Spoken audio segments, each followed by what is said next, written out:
Hey guys, Barb McGowan here, and I'm out to help all you home services folks. So I'm talking to contractors like HVAC, roofing, solar, insulation. And today I want to talk to you about how you can earn more money and work less. Yes, it is possible. No, it's not a pipe dream. I'm going to walk you through exactly how I helped an insulation company in California do just that. They were able to raise their prices 50%. So basically going from $4 a square foot to $6 a square foot, and still making more money, being more profitable. And the crew, meaning the installers as well as the business owner himself, have been able to work less. So let me break it down exactly what that looks like for you.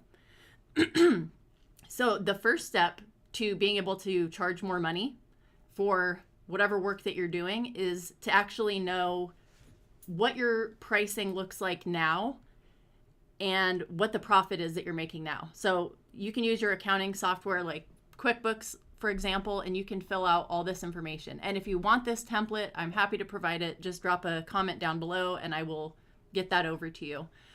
But basically the way this works is it's a reverse job cost calculator. So let's say that you are an insulation contractor and you want to make a 15% net profit. That means after your COGS, which is cost of goods sold. So that's materials and labor. Plus whatever, vehicle repairs, that type of a thing. The direct cost of you doing the work, that's your COGS. But your COGS plus your overhead, that's all of your costs. So after all of the costs that you have to pay your rent, or if you're renting a storage space or, leasing equipment or whatever it is, but take away all those costs and whatever money you have left, that's your net profit. So you need to determine what percentage of 100 you want your net profit to be. A healthy net profit for an insulation company is about 15%. I have that listed right here. Excuse me. So let me go ahead and show you using real world data what this looks like. So let's say we have a 1,500 square foot house. So right over here, anything that's blue, you want to fill in. Anything that's yellow, don't touch. But we're going to say that we have a 1,500 square foot house. So they were charging $4 a square foot before. Now let's look at how that actually breaks down in terms of what their profit was. So I'm going to skip over this for just a second and I'll show you why.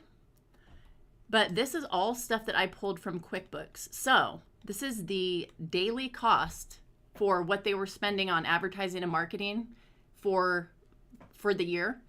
But this is the daily breakdown of those numbers. So they're spending about $500 a day on advertising and marketing, $116 a day on rent, so on and so forth. This is general overhead, so that's like everything else. And so now I'm going to show you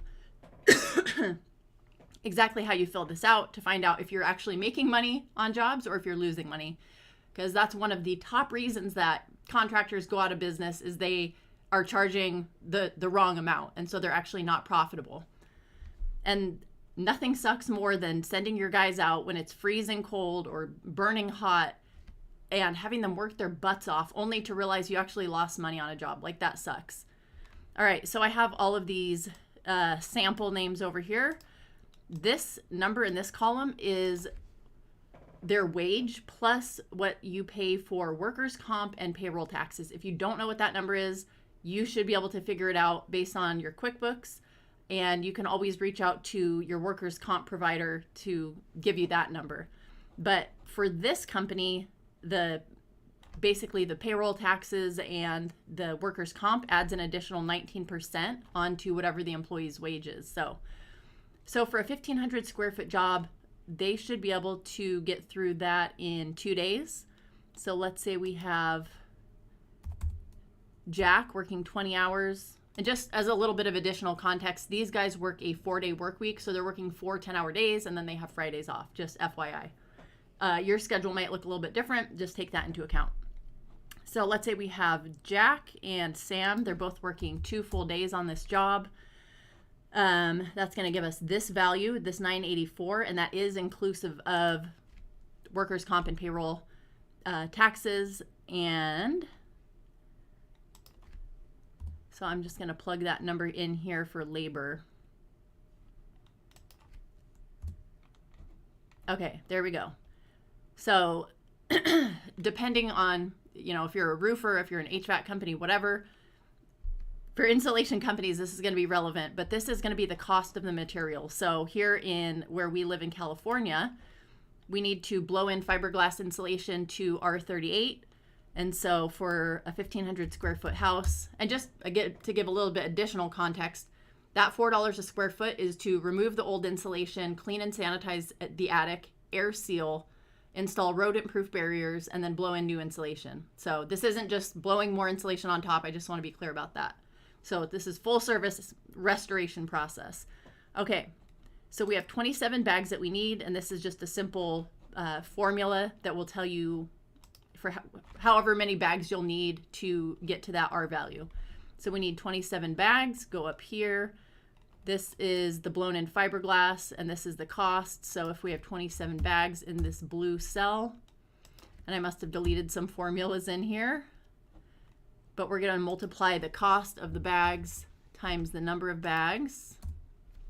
So that's 1161, and that is labor and, I'm sorry, that's materials. Labor is right below. And then we're going to enter the sales commission. So the way that this particular company does it, they actually have their sales guy on a salary. And so I'm going to go in here and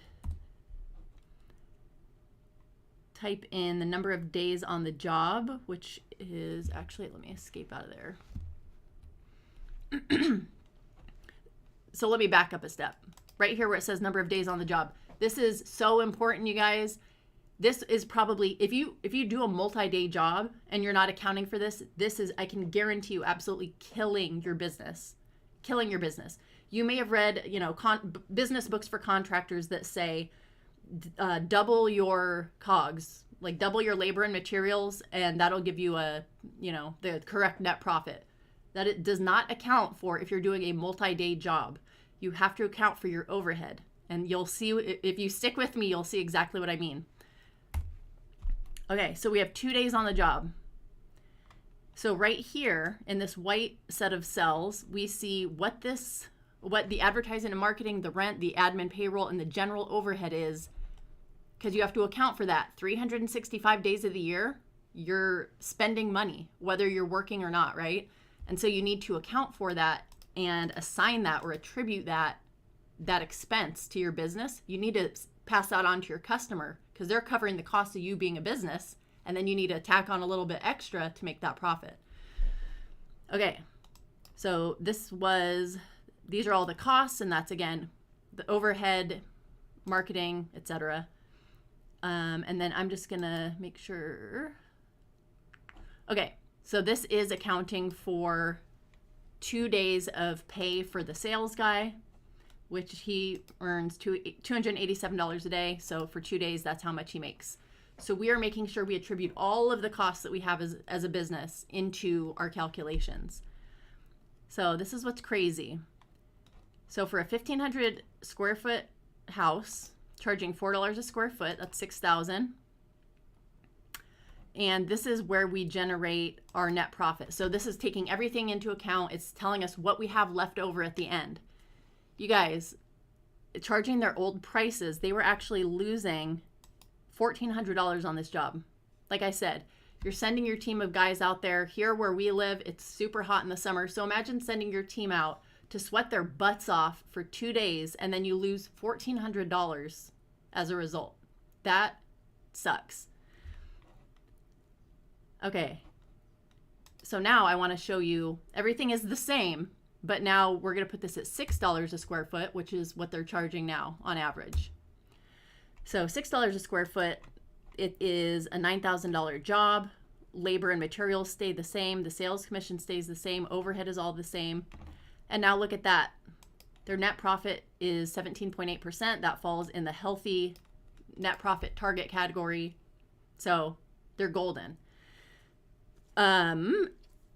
So you might be thinking, well, if I charge more, I'm going to get less customers. Exactly. Yes, you are. And that's the point. Make more and work less. not just for you, but for your team. I'm sure they would much rather have a more chill, relaxed schedule than competing to get the lowest price possible and nickel and diming your competitors only to, make $100 on a job as your net profit. Like, that's terrible. All right. So now I want to talk about, okay, if you want to raise your prices so that you can achieve that 15%, like if you're an installation contractor, depending on your industry, if you're in roofing, if you're in HVAC, it might be different. But I'm just using this as an example. But so now you're probably asking the question, well, how can I justify charging that price? And I'm going to give you the roadmap for how you can do that. Excuse me. So number one, you need to make sure that you're getting Google reviews, period. 50% of the leads and appointments that this company gets, this installation company, it comes from organic traffic. That's free traffic, not ads, not paid traffic. And it's coming directly from Google and Google Business Profile, which is just your Google profile that has all your, customer reviews and that type of a thing. So why this is important. The first place that people are going to go when they hear about your business. So maybe they heard it from word of mouth, or they are doing a Google search to find out, roofing contractor near me, HVAC repair near me, whatever it is. The first place that they're going to look is on Google. I'll show you. So let's look for HVAC repair near me. First search term that comes up. Okay. All right. So I'm in Fresno. And so who do you think that they're going to pick? Like, we got Lee's Air Plumbing and Heating, 3.3 thousand reviews. And they have a 4.8 rating.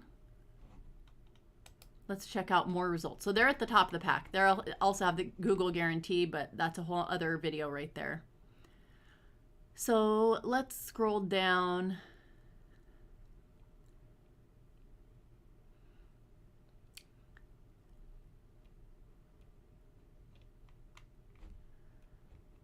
So like, I've never even heard of this company, but they have 1 5-star review.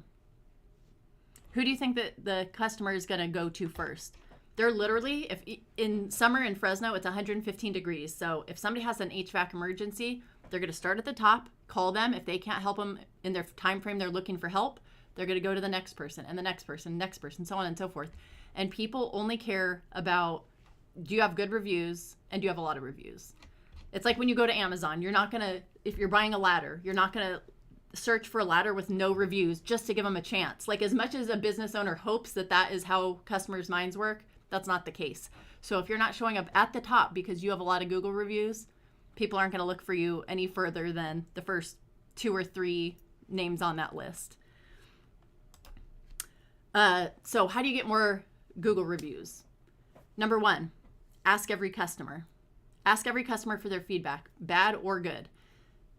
The way that you can help nudge people over the edge of giving you a good review is making sure that they have a great first impression and a great last impression. And it's something in psychology called the recency and the primacy effect. Primacy meaning first, recency meaning last. So that's what people tend to remember the most. And so you need to train your guys, your installation team or your technicians, when they get there, don't park in the customer's driveway. Don't be smoking cigarettes, on the job site. Go introduce yourself and the people on your crew to the customer, shake their hand. You want to make that like a white glove custom customer service experience for them. Same thing when you're leaving. Again, that's that last impression that you get to make.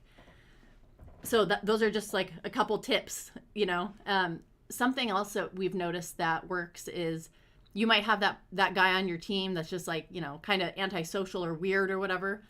I promise you that if you're like, hey, if you generate a 5-star Google review, I'm going to give you $20. Watch that guy bust out a tuxedo and all of a sudden become the most, charming and friendly dude you ever met. It's amazing what just a $20 bonus will do to someone that's quiet or shy or whatever. Money motivates and incentivizes your team. But ask a Google review for everyone. And there are automations that you can set up. We use automations at meetemma.io, which is the marketing, AI, and automations agency that I co-run with a couple of my buddies. But we can set up automations to where this is the flow. Every customer gets requests for feedback. Customers that provide a 4 or 5 star rating, they get sent a link to provide a Google review. Anybody that didn't have a good experience, that immediately gets escalated on your team internally so that the business owner or the production manager, the team leader, whoever, can reach out and make that right. Because it's not a complaint until the whole deal is closed out and you can't fix it anymore. So it gives you the opportunity to improve your business, improve your customer service, but also get reviews in the process. So ask every single person and then tweak your behavior and your customer service around that. Because those Google reviews are going to justify you having a higher price. And now I want to talk about the math behind it. Okay.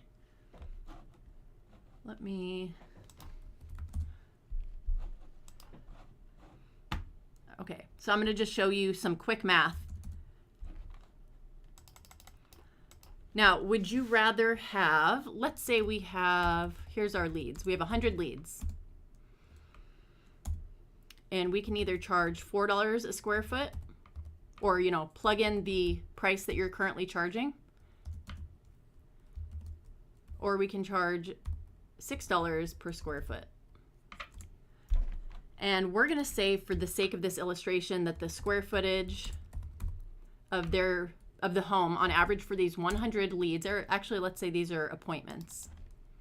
So these are appointments. And the square footage on average is 1,500 square feet. And I'm going to use the real world example from the insulation company. So at $4 a square foot, the close rate was 50%. That's pretty good. That's a high close rate. At $6 a square foot, the close rate is 35%. This is something that I learned from running my own marketing agency and selling my own high ticket offers. If your close rate is 50%, that's too high. You need to raise your prices, period. And let me show you the math behind it. So of 100 appointments, if you close 50%, like in this example here, 50% close rate. So you have 50 customers and their average size is 1,500 square feet times $4 a square foot. That is $300,000. Pretty good. 50 jobs. That's a lot of work. Going to keep your guys busy. Okay, now let's look at $6 a square foot. At 35% close rate of 100 appointments, that's going to be 35 customers. The same 1,500 square feet. Everything else is the same except for the price and the number of customers that come through that end up becoming customers.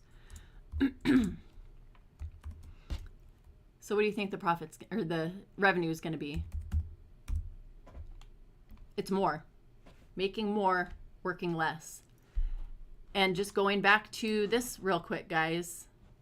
So if you are making 17.8% net profit, so 17.8% net profit times your revenue. And let's do a quick calculation. 56,070. And now let's go back here and we'll change this to $4 a square foot. This is what they were doing before. They're making negative 23% net profit. So negative 23% net profit. Times 300,000 revenue.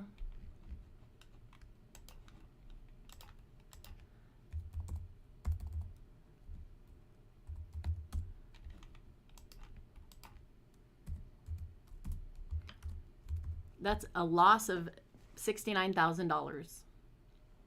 So there's the math right there in front of you. I can 100% guarantee you that if you ask your guys, hey, would you rather work 35 jobs in the heat or in the cold and make more money and make more profit and maybe leave a little bit of room in there for me to give you a bonus at the end of the year? Or would you rather work your butt off and have the business lose money? We go out of business and you're out of job. It's pretty easy choice. So in addition to getting more Google reviews, the other thing is you need to have a decent website. Decent, I'm not saying fancy. It doesn't need to be state of the art, but it needs to say who you are, what you do, who you help, your service area, have your contact information, name, address, phone number, and just have it be easy for people to reach out to you. Bare minimum, you need a phone number and then have people that answer the phone every single time. And like I said, that's a whole other video for people who aren't answering their phone every single time it rings. And even if you are owner operator and you're out there doing the job, booking the jobs, doing the sales calls, like everything like that, there's still ways. And like I said, meetemma.io, we have automations that will literally do that for you. But it's so important, again, because if somebody searches for HVAC repair near me or insulation near me or whatever, they're going to start at the top. If the first guy doesn't answer, they're going down the list. And then by the time you call them back, maybe after your job's done in a couple hours, they've already booked somebody. The last thing I will add is, so good website, answer your phone, decent social media presence. You don't need to do anything fancy. You don't need to sit there editing videos for hours on end. Just post some before and after pics. Just post some video footage that you capture, 15, 30 seconds of what you're doing at the job. Also, insider pro tip, if you're not already collecting video testimonials from your happy customers, you are missing out because, and I'll talk about this tomorrow, but you can use that to sell more jobs. It's that easy. Sell more jobs with less effort. The last thing is, and this is just a personal pet peeve of mine, but if you are not using a professional email address, you need to change that. And if you need help, drop it in the comments and I'll help you. But if your email address for your business is Gmail, if it's bobshvac@gmail.com, no. You can't charge a premium price when you have bobshvac@gmail.com. So get a real email address. And again, if you need help, put it in the comments. I think that's it. So I'm Barb McGowan. I'm with meetemma.io. We help small home services businesses, contractors just like you, that's HVAC, roofing, solar, insulation, make more money, work less, and implement AI and automations in your business so that you can work smarter and not harder. I'm going to be going live for 30 days, so today's day 1. If you found this content helpful, that's awesome. You can subscribe. You can hit the like button. You can leave a comment if there's content you want to see. If you're struggling with something in your business, I would love to help. Like I love solving problems like this and figuring things out like a detective. So go ahead, like, subscribe, and I will see you tomorrow in the next video.